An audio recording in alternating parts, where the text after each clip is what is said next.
SSC পরীক্ষা 2025 এর মাত্র 5টি অধ্যায় করলে সম্পূর্ণ 100 মার্কের 100 মার্কে কিন্তু কমন পাবা, ঠিক আছে। আর মাত্র 2টি অধ্যায় করলে 100% প্রত্যেকটা শিক্ষার্থী পাস করবা। এখন শুধু অধ্যায় জানলে হবে না, তুমি আমার ডিসপ্লেতে অথবা অধ্যায়ের জন্য সূচিপত্র দেখতে পাচ্ছ, কিন্তু প্রত্যেকটা অধ্যায়ের জন্য কিন্তু আমাদের কাছে বিশেষ কিছু প্রশ্ন রয়েছে, যে প্রশ্নগুলো তোমাদেরকে সমাধান করতে হবে এবং এই প্রশ্নগুলোর সমাধানও আমরা করে দেব। তবে আজকের এই ক্লাসে তোমাদের জানতে হবে যে আমাদের কি কি কাজ করবে এবং কোথা থেকে 100% কমন পাবো। মাত্র কয়েকটা অধ্যায় পড়ে, মাত্র 2টা অধ্যায় পড়ে কিভাবে পাস করা যেতে পারে, কিভাবে 5টা অধ্যায় পড়লে আমরা একেবারে বাজিমাত করতে পারি, সেই বিষয়গুলো জানবো। দেখো, সর্বপ্রথম যদি আমি বলি সবচেয়ে গুরুত্বপূর্ণ অধ্যায় কোথায় এখানে, সেক্ষেত্রে আমি বলবো তুমি 4 নম্বর অধ্যায় থেকে পড়া শুরু করবা সর্বপ্রথম। এবার প্রশ্ন হলো 4 নম্বর অধ্যায় থেকে ভাইয়া কি পড়বো, 4 নম্বর অধ্যায় থেকে কোন কোন অঙ্ক পড়বো। দেখো, আয়নীকরণ শক্তি, আণবিক পারমাণবিক ব্যাসার্ধের ক্রম, এই ধরনের যে প্রশ্ন করতে পারে, অবস্থান নির্ণয়, এই ধরনের প্রশ্ন করতে পারে। প্রশ্নগুলো তোমাদেরকে দেখাচ্ছি এখানে। তুমি সর্বপ্রথম এখানে একটা প্রশ্ন দেখতে পাচ্ছ, তোমাদের বোর্ড নাম্বার হলো ময়মনসিংহ বোর্ড 2024 এর একটি প্রশ্ন, এবং এখানে দেখো লেখা রয়েছে যে ওয়াই মৌলের অবস্থান নির্ণয় করো। এরকম একটা প্রশ্ন থাকবে যে কে একটা পর্যায় সারণীতে মৌলের অবস্থান নির্ণয় করো। তারপরে এখানে থাকবে 3টি মৌলের পারমাণবিক ব্যাসার্ধের ক্রম অথবা পারমাণবিক আকারের ক্রম। এটাকে একটু চেঞ্জ করে তারা বলতে পারে আয়নীকরণ শক্তি অথবা তড়িৎ ঋণাত্মকতা, ইলেকট্রন আসক্তি, এরকম একটু তোমাদেরকে চেঞ্জ করে প্রশ্নগুলো দিতে পারে। তো তোমরা অবশ্যই এই ময়মনসিংহ বোর্ড 2024 এর প্রশ্নটা অবশ্যই করবা। তারপরে তোমরা এখানে আরেকটা প্রশ্ন দেখতে পাবে, প্রায় সেমি প্রশ্ন, ঠিক আছে, কুমিল্লা বোর্ড 2022 এর একটি প্রশ্ন। প্রশ্নটিতে বলা হয়েছে জেড মৌলের অবস্থান নির্ণয় করো। তো জেড মৌলের এখানে অবস্থান নির্ণয় করতে হবে তোমাকে, ঠিক আছে। তো সেম ভাবে অবস্থান নির্ণয় মানে কি, গ্রুপ নির্ণয় করতে হবে, পর্যায় সংখ্যা নির্ণয় করতে হবে। এই দুইটা নির্ণয় করতে পারলে কিন্তু অনায়াসে তুমি আর কি নির্ণয় করতে পারবে, পর্যায় সংখ্যা নির্ণয় করতে, মানে গ্রুপ নির্ণয় করতে পারবে। এরপরে এই মৌলগুলো একই রকম ধর্ম প্রদর্শন করে বিক্রিয়া সহ তোমাকে দেখাতে হবে। এইটা হলো এই অধ্যায় থেকে তোমাকে করতে হবে। সর্বপ্রথম সবচেয়ে গুরুত্ব সহকারে এই ময়মনসিংহ বোর্ড 2024 কে করবা, দেন এটা করবা কুমিল্লা বোর্ড 2024। আর তেমন প্রশ্ন দেবো না, খুব বেশি প্রশ্ন দেবো না, তোমাদের অল্প কিছু প্রশ্ন আমরা এখানে রেডি করেছি তোমাদের জন্য, ঠিক আছে, খুব বেশি প্রশ্ন না।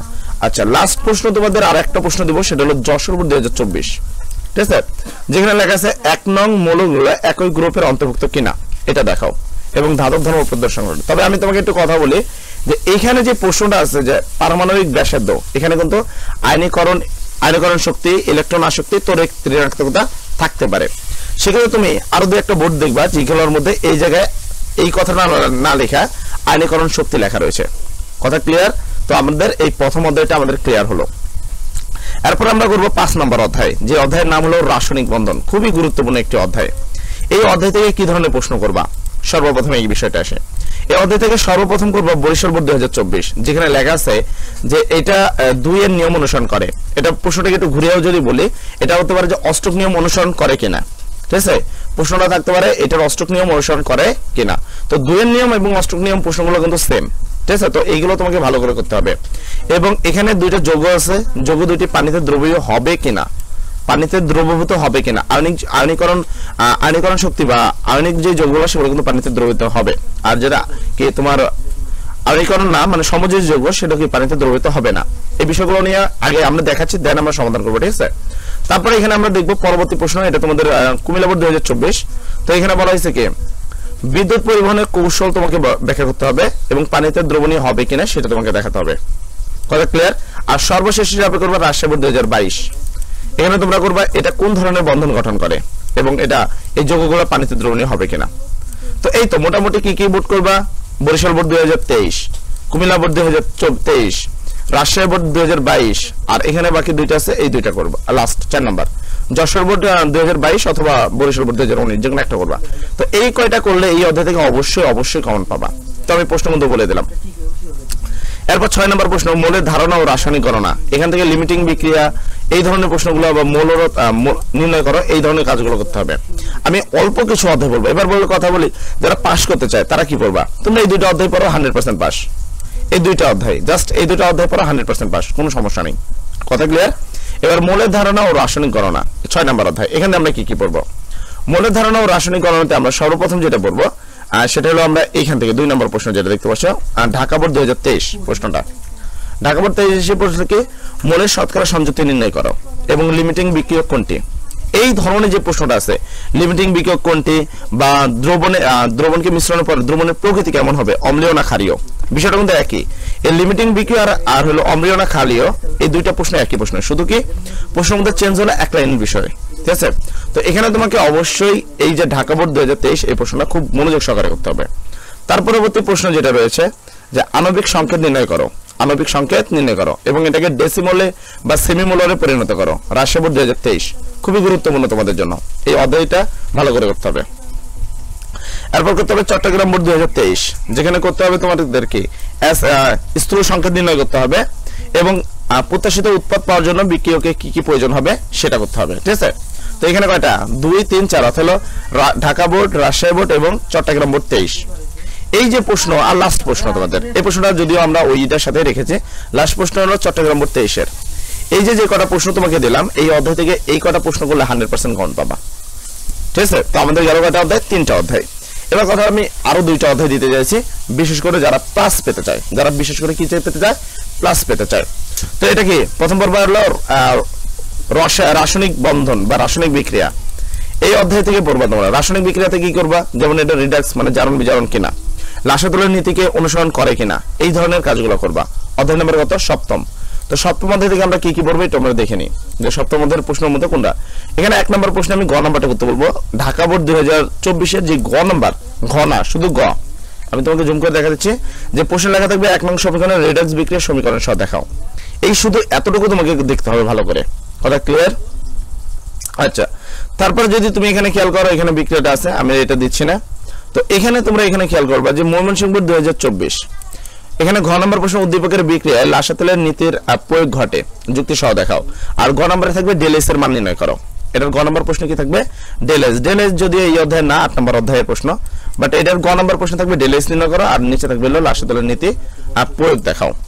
তাহলে আমরা কি ঢাকা বোর্ড 24 করব, ময়মনসিংহ বোর্ড 24 করব, ঠিক আছে। এই দুটো আমরা করব, এন্ড দেন আমরা নিচে আসবো, লাস্ট আরেকটা প্রশ্ন দেব। বেশি প্রশ্ন তোমাদেরকে দিব না, বেশি প্রশ্ন করতে দিব না, আজকে খুব কম সংখ্যক প্রশ্ন দেব, শুধু এই প্রশ্নগুলো তোমরা একটু করবা, শুধু এই প্রশ্নগুলো করবা, তাহলে আর কিছু করা লাগবে না। এন্ড অনেকে বলবো ভাই এই প্রশ্ন উত্তরগুলো দিবেন না, হ্যাঁ অবশ্যই উত্তর দেবো, আমরা লাইভে এসে উত্তর দেবো, সমস্যা নেই। আচ্ছা, এখানে দেখো জারণ বিজারণ বিক্রিয়া ঘটেছে কিনা, বিক্রিয়ার প্রকৃতিতে ব্যাখ্যা করো, রাজশাহী বোর্ড 2023 প্রশ্নটা তোমাদের জন্য গুরুত্বপূর্ণ। এরপরে তোমরা যদি বিক্রিয়া স্থানান্তরের মাধ্যমে ব্যাখ্যা করো, এটা হলো তোমাদের কি চট্টগ্রাম 2023, ঠিক আছে। তো মোটামুটি এই কয়টা প্রশ্ন যদি তোমরা ভালোভাবে করতে পারো, তাহলে তোমরা এই অধ্যায় থেকে 100% প্রশ্ন কমন পাবা। তাহলে মোটামুটি 4টা অধ্যায় হয়ে গেল। আর কয়টা অধ্যায় লাগবে, আর একটা অধ্যায় করলে 100% প্লাস, আর একটা অধ্যায় করলে 100% প্লাস। আচ্ছা, এই ক্ষেত্রে আমি বলবো যদি একান্তই তুমি একটু দুর্বল স্টুডেন্ট হও, তাহলে করবা রাসায়নিক বিক্রিয়া। কি বিক্রিয়া, রাসায়নিক বিক্রিয়া। তো রাসায়নিক বিক্রিয়াতে কি কি ধরনের অঙ্কগুলো করবা বা কি কি কাজ করবা, রাসায়নিক বিক্রিয়া 8 নম্বর অধ্যায়। এখান থেকে আমরা যে প্রশ্নগুলো করব যদি ভালো করে খেয়াল করে, 1 মিনিট। তো আমি যেগুলো বলছি এই ধরনের ম্যাথগুলো যত ভালো করে করবা বা যেই কাজগুলো করছে যত ভালো করে করবা, কমন পাওয়ার চান্স তত বাড়বে। এখানে তোমাদেরকে ঢাকা বোর্ড 2024-এ যে প্রশ্নটা রয়েছে যে ডেলএস এর মান নির্ণয় করো, এই ধরনের অনেকগুলো অঙ্ক দেখবা। একবারে এইটাই যে হুবহু আসবে এটা বলবো না, তবে এই কোয়ালিটির একটা প্রশ্ন তোমরা পাবা। তারপর এখানে তোমাদেরকে ঢাকা বোর্ড 2024-এ আরেকটা প্রশ্ন পাবা, যেখানে রয়েছে তড়িৎ বিশ্লেষণের প্রক্রিয়া বর্ণনা করো, তড়িৎ দ্বারা তোমার কি বিদ্যুৎ উৎপাদন সম্ভব কিনা সেই বিষয়টা ব্যাখ্যা করতে হবে। তো এই দুইটা প্রশ্ন তোমাদের জন্য খুবই খুবই খুবই গুরুত্বপূর্ণ। আচ্ছা, দেন এখানে তোমরা এখানে চলে যাবে নিচের দিকে, ঢাকা বোর্ড 2020-এর একটা প্রশ্ন, ঠিক আছে। ডেলএইচ এর মান নির্ণয় করা, একই প্রশ্নই, উদ্দীপকের 2 নং কোষের তড়িৎ দ্বারা সংঘটিত বিক্রিয়া এবং উৎপাদন ভারী গ্যাসের জলীয় দ্রবণ অ্যাসিড না ক্ষারীয় বিক্রিয়া সহ দেখাও। ঢাকা বোর্ড 2020 এই বোর্ডটা তোমরা করবা। এখানে তোমাদের যে প্রশ্নগুলো দেখাচ্ছে এর বাইরে আশা করি তোমাদের করার প্রয়োজন পড়বে না, ঠিক আছে। আর লাস্ট প্রশ্ন যদি করো সেক্ষেত্রে তুমি এখানে বরিশাল বোর্ড 2020 প্রশ্নটা করবা। তো এই গেল আমাদের মোটামুটি। এখানে যে 5টা অধ্যায় দিলাম, এই 5টা করলেই যে কোনো ছাত্রছাত্রী প্লাস পাবে, 100% গ্যারান্টি, 100% গ্যারান্টি যে কোনো ছাত্রছাত্রী প্লাস পাবে। এবং পাশের জন্য এই 2টা অধ্যায় করলে কিন্তু 100% পাস। এই 2টা অধ্যায় চতুর্থ এবং পঞ্চম অধ্যায় করলে 100% শিক্ষার্থী তাকে পাস কেউ ঠেকাতে পারবে না। এখান থেকে 2টা প্রশ্ন আসবে, 2টা প্রশ্ন উত্তর করে দিয়ে আসলে মিনিমাম যদি সে নাও পায়, তোমার এখানে কত পাচ্ছে, 20 মার্ক তো পাচ্ছে। 20-এর মধ্যে 8 তো পাবে, 8 তোমার কত, 8 আর 16, যদি 16 মার্কও পাই তোমার কত, এখানে 50-এর মধ্যে 16 পেলে কিন্তু পাস। মানে কথা হলো তোমাদের 3 ভাগ পাইলেই হয়। আচ্ছা, এখানে গেল বিষয়টা। আর এখন একান্তই যদি আরো স্টুডেন্ট একটু ভালো থাকে, একটু যদি ভালো বোঝো, বিশেষ করে এই যে 11 নম্বর অধ্যায় খনিজ জীবাশ্ম সম্পদ, এই অধ্যায়টা যদি ভালো করে বোঝো তাহলে এই অধ্যায়টা করবা। এই অধ্যায় থেকে কি ধরনের প্রশ্নগুলো করবা, ধরো অ্যানোড থেকে ক্যাথোডে কিভাবে যায়, ক্যাথোড থেকে অ্যানোডে কিভাবে যায়, জৈব যৌগ থেকে ইথারে কিভাবে তৈরি করে, ইথার থেকে অ্যালকেন কিভাবে তৈরি করে, এই ধরনের যে রূপান্তরগুলো রয়েছে এই রূপান্তরগুলো করবা। তারপর কিভাবে তোমার মিথেনের মধ্যে কার্বন ক্লোরাইড মানে কিভাবে মিথেন থেকে কার্বন টেট্রাক্লোরাইড উৎপন্ন হয় এটা করবা। অ্যালকেনের প্রস্তুতি যেটা আছে সেটা করবা। এই কাজগুলো যদি করতে পারো রসায়নে 100% প্লাস পাবে ইনশাআল্লাহ, সবাইকে বললাম।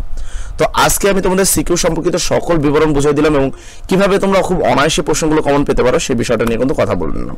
আমি যে বোর্ডগুলো করলাম অবশ্যই সেই বোর্ডগুলো করবা, অবশ্যই 100% প্রশ্ন কমন পাবে। যারা আমাদের সাজেশন ফলো করে তারা কিন্তু আমাদের কমেন্ট সেকশনে সবসময় বলে যে ভাইয়া কমন পাইছি, তাই সাজেশনগুলো অবশ্যই ফলো করে পড়ার জন্য অনুরোধ করবো। সবাই ভালো থাকবে, সবার জন্য দোয়া করি। আসসালামু আলাইকুম।